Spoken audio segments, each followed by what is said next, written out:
ಸೂರಜ್ ರೇವಣ್ಣ ವಿರುದ್ಧ ಅಸಹಜ ಲೈಂಗಿಕ ದೌರ್ಜನ್ಯ ಆರೋಪ. ಇವತ್ತು ಸೂರಜ್ನನ್ನ ಹಾಸನಕ್ಕೆ ಕರೆದೊಯ್ಯಲಿದ್ದಾರೆ ಸಿಐಟಿ ಅಧಿಕಾರಿಗಳು. ಮೊದಲ ಸಂತ್ರಸ್ತ ದೂರಿನ ಆಧಾರದ ಮೇಲೆ ಸ್ಥಳ ಮಹಜರು ಮಾಡುವಂತ ಸಾಧ್ಯತೆ ಇದೆ. ಇವತ್ತು ಸೂರಜ್ನನ್ನ ಹಾಸನಕ್ಕೆ ಕರೆದೊಯ್ಯಲಿದ್ದಾರೆ ಸಿಐಟಿ ಅಧಿಕಾರಿಗಳು ಅನ್ನೋದ್ರ ಬಗ್ಗೆ ಮಾಹಿತಿ ಇದೆ. ಮೊದಲ ಸಂತ್ರಸ್ತ ದೂರು ನೀಡಿದ್ರಲ್ಲ, ಆ ಆಧಾರದ ಮೇಲೆ ಸ್ಥಳ ಮಹಜರನ್ನ ಮಾಡುವಂತ ಸಾಧ್ಯತೆ ಇದೆ. ಹೊಳೆನರಸೀಪುರದ ಗನ್ನಿಖಡ ತೋಟದಲ್ಲಿ ಸಿಐಡಿ ಸ್ಥಳ ಮಹಜರು ನಡೆಸುವಂತ ಸಾಧ್ಯತೆ ಇದೆ. ಬೆಳಗ್ಗೆ 10 ಗಂಟೆಗೆ ಗನ್ನಿಖಡಕ್ಕೆ ಸೂರಜ್ನನ್ನ ಕರೆದೊಯ್ಯಲಿದ್ದಾರೆ ಸಿಐಡಿ ಅನ್ನೋದು ಗೊತ್ತಾಗ್ತಾ ಇದೆ. ಈಗಾಗಲೇ ಸೂರಜ್ ವಿರುದ್ಧ ಮತ್ತೊಂದು ಪ್ರಕರಣ ದಾಖಲಾಗಿದೆ. ಅದನ್ನು ಪ್ರತ್ಯೇಕವಾಗಿ ತನಿಖೆಯನ್ನ ಮಾಡಲಾಗುತ್ತೆ. ಇದು ಮೊದಲ ಸಂತ್ರಸ್ತ ಕೊಟ್ಟಂತ ದೂರು. ಸೊ ಆ ಒಂದಷ್ಟು ಆಡಿಯೋಗಳಾಗಿರ್ಬೋದು, ವಾಟ್ಸಪ್ ಚಾಟ್ ಆಗಿರ್ಬೋದು, ಅಥವಾ ಆ ಸಂತ್ರಸ್ತ ಹೇಳ್ಕೊಂಡಿರೋದಾಗಿರ್ಬೋದು, ನನ್ನ ಜೊತೆಗೆ ಮಿಸ್ಬಿಹೇವ್ ಮಾಡಿದ್ರು, ಅಸಹಜ ಲೈಂಗಿಕ ದೌರ್ಜನ್ಯವನ್ನ ಮಾಡಿದ್ರು ಅಂತ, ಮತ್ತು ಅವರ ಫಾರ್ಮ್ ಹೌಸ್ನಲ್ಲಿ ಈ ಒಂದು ಘಟನೆ ನಡೆದಿದೆ ಅನ್ನುವಂಥ ಹಿನ್ನೆಲೆಯಲ್ಲಿ ಸ್ಥಳ ಮಹಜರು ಮಾಡುವಂತ ಅವಶ್ಯಕತೆ ಇದೆ. ನಾರ್ಮಲ್ ಆಗಿ ಎಲ್ಲ ಕೇಸಸ್ಸಲ್ಲೂ ಕೂಡ ಇದು ಇರುತ್ತೆ, ಸ್ಥಳ ಮಹಜರು. ಅದೇ ರೀತಿಯಾಗಿ ಇದರಲ್ಲೂ ಕೂಡ ಆ ಕಾರಣಕ್ಕಾಗಿ ಇವತ್ತು ಸೂರಜ್ನನ್ನ ಹಾಸನಕ್ಕೆ ಕರೆದುಕೊಂಡು ಹೋಗುವಂತ ಸಾಧ್ಯತೆ ಇದೆ. ಹೊಳೆನರಸೀಪುರಕ್ಕೆ ಕರೆದುಕೊಂಡು ಹೋಗುವಂತ ಸಾಧ್ಯತೆ ಇದೆ. ಈ ಹಿಂದೆ ಇವರ ತಮ್ಮ ಪ್ರಜ್ವಲ್ ರೇವಣ್ಣ ವಿಚಾರದಲ್ಲೂ ಕೂಡ ಇದೇ ರೀತಿಯಾಗಿ MP ಅವರ ಕಚೇರಿ ಆಗಿರ್ಬೋದು, ಅಥವಾ ಅವರ ಫಾರ್ಮ್ ಹೌಸ್ ಆಗಿರ್ಬೋದು, ಅಥವಾ ಅವರ ಮನೆ ಆಗಿರ್ಬೋದು, ಅದೆಲ್ಲವನ್ನ ಸ್ಥಳ ಮಹಜರು ಮಾಡಲಾಗಿತ್ತು. ಸೇಮ್ ಈಗ ಸೂರಜ್ ವಿಚಾರದಲ್ಲೂ ಕೂಡ ಅದೇ ಆಗ್ತಾ ಇದೆ. ಗನ್ನಿಖಡ ಈ ಸೂರಜ್ ಅವರ ಫಾರ್ಮ್ ಹೌಸ್ಗೆ ಕರ್ಕೊಂಡು ಹೋಗಿ ಅಲ್ಲಿ ಸ್ಥಳ ಮಹಜರನ್ನ ಮಾಡಲಾಗುತ್ತೆ ಅನ್ನೋದ್ರ ಬಗ್ಗೆ ಮಾಹಿತಿ ಲಭ್ಯವಾಗ್ತಾ ಇದೆ. ಇದು ಮೊದಲ ಸಂತ್ರಸ್ತ ಕೊಟ್ಟಂತ ದೂರಿನ ಆಧಾರದ ಮೇಲೆ ತನಿಖೆಯನ್ನ ನಡೆಸ್ತಾ ಇರೋದು. ಇನ್ನು ಎರಡನೇ ಸಂತ್ರಸ್ತ ಬೇರೆ ದೂರು ಕೊಟ್ಟಿದ್ದಾರೆ, ಅದಕ್ಕೂ ಪ್ರತ್ಯೇಕವಾಗಿ ಸ್ಥಳ ಮಹಜರನ್ನ ಮಾಡಲಾಗುತ್ತೆ, ಪ್ರತ್ಯೇಕವಾದಂತ ತನಿಖೆಯನ್ನ ಮಾಡಲಾಗುತ್ತೆ.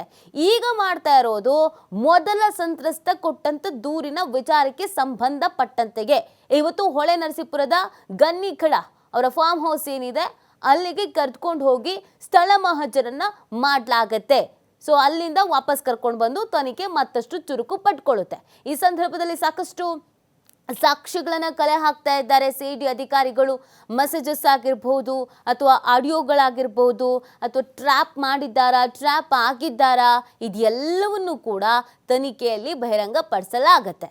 ಇವತ್ತು ಪ್ರಮುಖವಾಗಿ ಹಾಸನಕ್ಕೆ ಕರ್ಕೊಂಡು ಹೋಗಲಾಗತ್ತೆ. ಈ ಬಗ್ಗೆ ಮತ್ತಷ್ಟು ಮಾಹಿತಿಯನ್ನ ನೀಡ್ತಾರೆ ನಮ್ಮ ಪ್ರತಿನಿಧಿ ಪ್ರಕಾಶ್. ಇವತ್ತು ಸೂರಜ್ನನ್ನ ಹಾಸನಕ್ಕೆ ಕರ್ಕೊಂಡು ಬಂದು ಸ್ಥಳ ಮಹಜರು ಮಾಡುವಂತ ಸಾಧ್ಯತೆ ಇದೆ. ಯಾವ ರೀತಿಯಾಗಿ ತನಿಖೆ ನಡೀತಾ ಇದೆ, ಯಾವ ಹಂತದಲ್ಲಿದೆ? ಯಾಕಂದ್ರೆ ಮೊದಲನೇ ಸಂತ್ರಸ್ತ ಕೊಟ್ಟಂತ ದೂರಿನ ಅನ್ವಯದಲ್ಲಿ ಈ ಸ್ಥಳ ಮಹಜರು, ಈಗ ಎರಡನೇ ದೂರು ಬೇರೆ ಇಲ್ಲಿ ಕೊಡಲಾಗಿದೆ. ಸೊ ಹಾಗಾಗಿ ಯಾವ ರೀತಿಯಾಗಿ ನಡೀತಾ ಇದೆ ಒಂದು ತನಿಖೆ? ನೀತಿ, ಹಾಸನದ ಹೊಳೆನರಸೀಪುರದ ಗ್ರಾಮಾಂತರ ಪೊಲೀಸ್ ಠಾಣೆಯಲ್ಲಿ ಮೊದಲನೇ ಸಂತ್ರಸ್ತ ಅಸಹಜ ಲೈಂಗಿಕ ದೌರ್ಜನ್ಯ ಸಂಬಂಧಪಟ್ಟ ಹಾಗೆ ಒಂದು ದೂರನ್ನು ಕೂಡ ದಾಖಲು ಮಾಡಿರುವಂತದ್ದು. ಆ ಹಿನ್ನೆಲೆಯಲ್ಲಿ MLC ಸೂರಜ್ ರೇವಣ್ಣನನ್ನು ಈಗಾಗಲೇ ಹಾಸನ ಪೊಲೀಸರು ಬಂಧಿಸಿದ್ದು, ನಂತರ ಸರ್ಕಾರ ಅದನ್ನ CIDಗೆ ಕೂಡ ವರ್ಗಾವಣೆ ಮಾಡಿರುವಂತದ್ದು.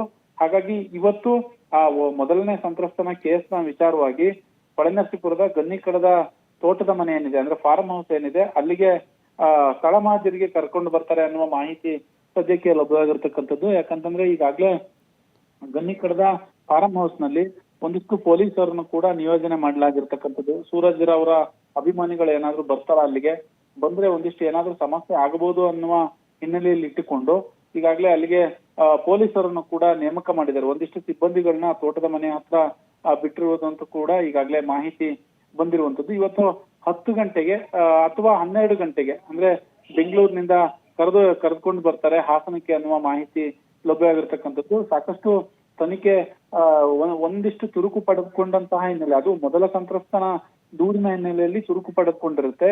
ಮತ್ತೆ ನಂತರ ಈಗಾಗಲೇ ನಿನ್ನೆ ಎರಡನೇ ಸಂತ್ರಸ್ತ ಕೂಡ ಅಂದ್ರೆ ಆತ ಮತ್ತೆ ಹೊಳೆನರಸೀಪುರದ ಗ್ರಾಮಾಂತರ ಪೊಲೀಸ್ ಠಾಣೆಯಲ್ಲಿ ಪ್ರಕರಣವನ್ನು ಕೂಡ ದಾಖಲು ಮಾಡಿರುವಂತದ್ದು. ಸೇಮ್ ಮೊದಲನೇ ಸಂತ್ರಸ್ತರಿಗೆ ಯಾವೆಲ್ಲ ರೀತಿಯಾಗಿ ಸೆಕ್ಷನ್ಗಳನ್ನು ಬಳಸಿದ್ರು, ಅದೇ ಸೆಕ್ಷನ್ಗಳನ್ನು ಕೂಡ ಎರಡನೇ ಸಂತ್ರಸ್ತನ ದೂರಿನಲ್ಲಿ ಈಗಾಗಲೇ ಪೊಲೀಸರು ಅನ್ವಯ ಮಾಡಿರುವಂತದ್ದು. ಈ ಹಿನ್ನೆಲೆಯಲ್ಲಿ ಮೊದಲನೇ ಸಂತ್ರಸ್ತನ ಸಂಬಂಧಪಟ್ಟ ಹಾಗೆ ಸ್ಥಳ ಮಹಜರಿಗೆ ಸೂರಜ್ ರೇವಣ್ಣನನ್ನ ಅಲ್ಲಿಗೆ ಕರೆದುಕೊಂಡು ಬರ್ತಾರೆ ಅನ್ನುವ ಮಾಹಿತಿ ಸದ್ಯಕ್ಕೆ ಲಭ್ಯವಾಗಿರ್ತಕ್ಕಂಥದ್ದು. ನೀತಿ, ಓಕೆ, ಥ್ಯಾಂಕ್ ಯು ಪ್ರಕಾಶ್, ತಮ್ಮ ಡೀಟೇಲ್ಸ್ಗಾಗಿ.